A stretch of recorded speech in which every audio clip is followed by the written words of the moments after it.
मकर संक्रांति भारत के उन गिने चुने त्योहारों में से एक है जो हर वर्ष एक ही तारीख पर मनाया जाता है। यह पर्व सूर्य के मकर राशि में प्रवेश का प्रतीक है, जिससे दिन बड़े और रातें छोटी होने लगती हैं। मकर संक्रांति को नई ऊर्जा, आशा और समृद्धि का संदेश देने वाला पर्व माना जाता है। इस दिन देश के विभिन्न हिस्सों में पतंगबाजी, तिल और गुड़ से बनी मिठाइयों का विशेष महत्व होता है। यह त्योहार सामाजिक एकता और प्रकृति के साथ आजाद के साथ सामंजस्य का भी प्रतीक है।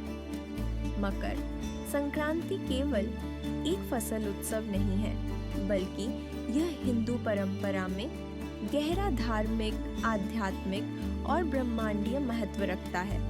इस पर्व के माध्यम से सूर्य के मकर राशि में प्रवेश का स्वागत किया जाता है, जिसे शुभ और नई शुरुआत का प्रतीक माना जाता है। धार्मिक दृष्टि से यह समय पुण्य और दान के लिए अत्यंत उपयुक्त माना गया है। आध्यात्मिक रूप से यह आत्मा की शुद्धि और सकारात्मक ऊर्जा के संचार का अवसर प्रदान करता है। इस खंड में हम मकर संक्रांति के इन पवित्र अर्थों का परिचय प्राप्त करेंगे। मकर संक्रांति एक महत्वपूर्ण भारतीय त्योहार है, जो सूर्य के मकर राशि में प्रवेश का प्रतीक है। इस दिन को उत्तरायण भी कहा जाता है, जिसका अर्थ है सूर्य का शुभ उत्तर दिशा की ओर गमन आरंभ होना। यह घटना भारतीय पंचांग के अनुसार नए ऊर्जा और सकारात्मकता का संकेत देती है। मकर संक्रांति से ही दिन बड़े और रातें छोटी होने लगती हैं, जिसे शुभ कार्यों की शुरुआत का समय माना जाता है। मकर संक्रांति का धार्मिक महत्व अत्यंत गहरा है।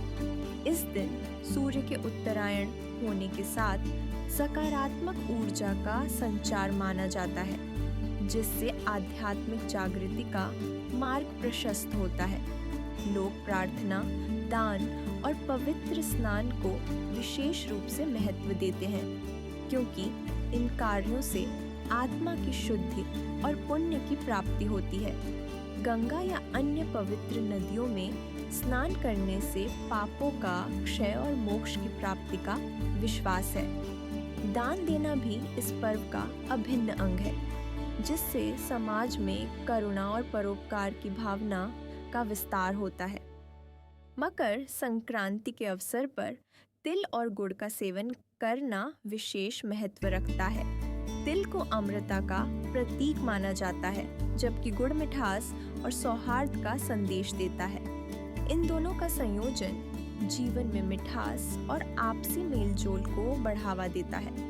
यह परंपरा हमें यह भी सिखाती है कि दूसरों के प्रति दया और सहानुभूति रखना चाहिए। इस प्रकार तिल और गुड़ का सेवन केवल स्वाद के लिए नहीं, बल्कि सामाजिक और सांस्कृतिक एकता का प्रतीक भी है। मकर संक्रांति भारत के विभिन्न हिस्सों में अलग अलग नामों और परंपराओं के साथ मनाई जाती है, जैसे पोंगल, लोहड़ी, उत्तरायण और माघ बिहू।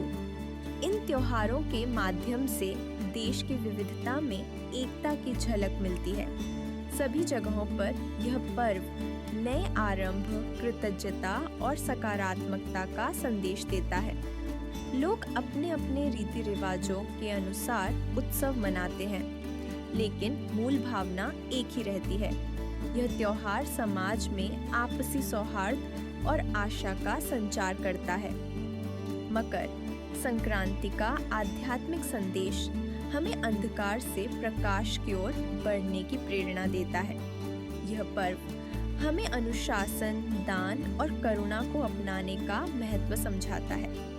इस दिन हम अपने विचारों और कर्मों को ऊंचा उठाने का संकल्प लेते हैं, जिससे जीवन में सकारात्मकता और शुद्धता आती है।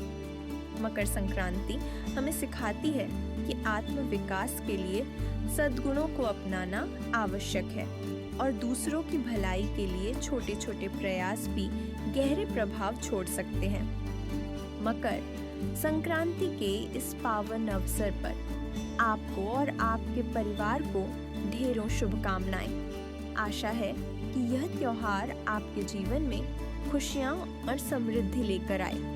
यदि आपको यह जानकारी पसंद आई हो तो कृपया लाइक करें, शेयर करें और हमारे चैनल को सब्सक्राइब करना न भूलें। साथ ही कमेंट में हमें बताएं कि आप मकर संक्रांति का उत्सव किस तरह मनाते हैं। आपके अनुभव जानकर हमें बेहद खुशी होगी।